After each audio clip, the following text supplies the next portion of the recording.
The sky weeps tears of fire and ash.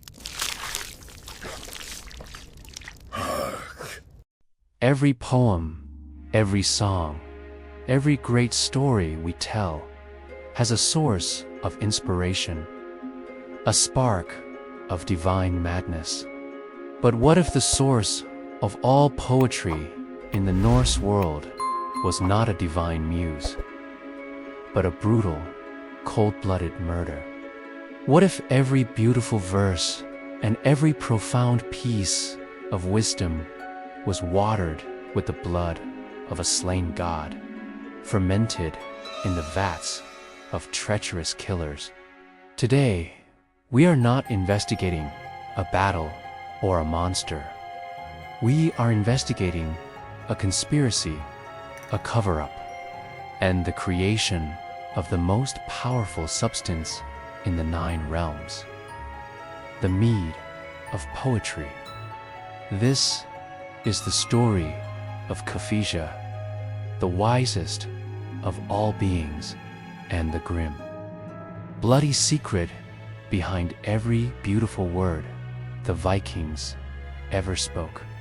This is the dark art of mythological creation, a tale that proves even the most beautiful gifts can have the most horrifying origins.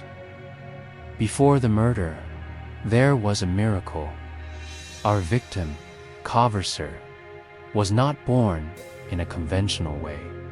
He was the living embodiment of peace.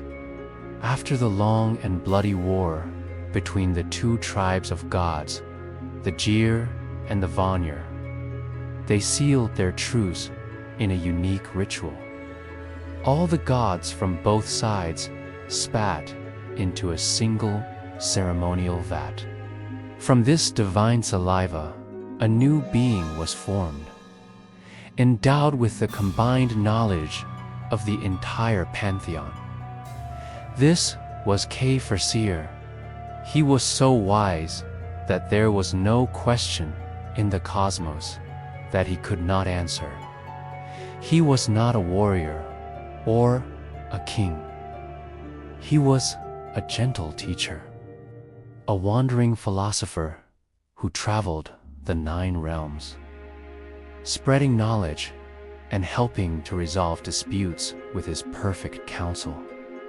He was universally beloved, a symbol of the unity and wisdom that the gods could achieve when they set aside their differences. He was, by all accounts, a perfect being, a treasure to the cosmos. And, like all perfect treasures, it was only a matter of time before someone decided they wanted to possess him for themselves. The perpetrators of our crime were 2 dwarf brothers, Fjalar and Galar. The dwarves of Norse mythology were master craftsmen, but they were also known for their greed and treacherous nature.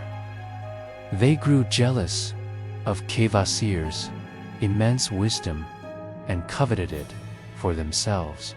They invited the unsuspecting sage to their underground home for a private feast. After the meal, they led him to a secluded chamber under the pretense of discussing a deep philosophical question. It was there, in the darkness of their forge, that they ambushed and murdered the wisest of all beings. They slit his throat and carefully drained every last drop of his magical blood into 3 great vessels, 2 vats named Boan, and a kettle named Ukria. Their crime was meticulous and cold-blooded. Afterwards, when the gods asked where Kvasir was, the dwarves spun a chillingly poetic lie. They claimed that the wise god had simply drowned in his own intelligence, because there was no one in the worlds learned. They had committed the perfect murder and created the perfect cover story. What the dwarves did next was an act of dark, alchemical genius. They took the 3 vessels containing the sacred blood of Kvasir and mixed it with humble honey. They then allowed the gruesome concoction to ferment. Through some secret dwarven magic, this mixture of blood and honey transformed into a new, powerful substance, the Mead of Poetry. It was a magical liquid that bestowed upon anyone who drank it the gift of supreme eloquence and poetic inspiration. They would become a master poet, capable of creating verses so beautiful they could charm kings and immortalize heroes in song. The dwarves had not just committed a murder, they had performed a horrifying act of appropriation. They had stolen the very essence of the wisest being, his knowledge and his spirit, and distilled it into a drinkable form. They did not create the mead out of a love for art. They created it to hoard Kvasir's power, to possess a wisdom they could never achieve on their own. The source of all poetry in the Norse world was not inspiration. It was theft and murder. But a treasure born from such a dark crime was destined to carry its own curse. The dwarfs' possession of the mead was short-lived. Soon after, they murdered a giant named Gilling and his wife. The giant's enraged son, Suttnir, came seeking vengeance. He captured the 2 dwarf murderers and was about to leave them to drown on a reef. To save their own miserable lives, the dwarves offered Suttung their most prized possession, the entire stock of the Mead of Poetry. Suttung accepted the blood prize and took the mead. Knowing of its immense power, he hid it deep within a mountain named Nibjörg, and he set his own beautiful daughter, the giantess Gunla, to be its eternal guardian. The mead, born from the murder of a god, had now been passed on through the murder of a giant.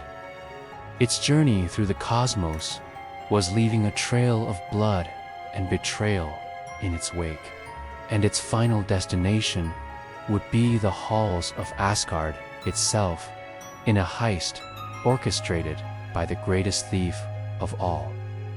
The story ends with Odin. Hearing of this magical mead, the Allfather became obsessed with obtaining it for himself and the gods.